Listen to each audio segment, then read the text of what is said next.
M1340 and 1342 surgical wound OASIS. In that M1340 surgical wound, uh, when it is considered surgical wound, result of a surgical procedure usually considered surgical wound until healed or revitalized for the 30 days. In that, if no surgical wound means we need to code mark response 0, one for the at least one observable surgical wound present, even if patient also has another non-observable wound. Second response is for the surgical wound is known but not observable.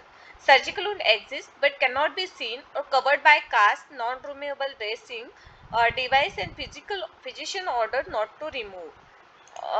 Important tip here is dehisced or infected wound may still be coded as a surgical wound even after 30 days. What counts as a surgical wound?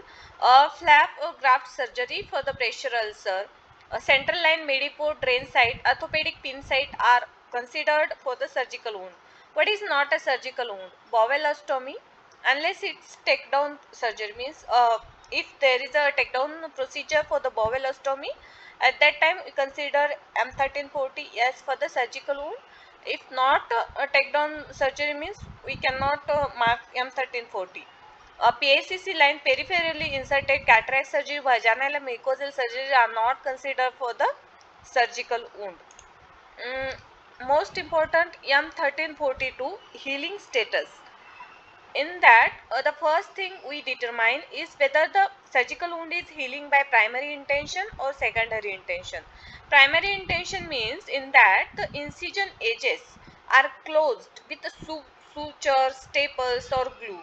Since the wound is closed, granulation tissue should not be visible. Therefore, it can only be zero, newly epithelialized, and not healing.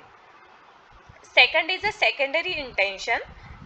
In that the wound is open or dehisced. Healing occurs from the bottom up through the granulation tissue. This wound can be fully granulating, early or partial granulation, and not healing.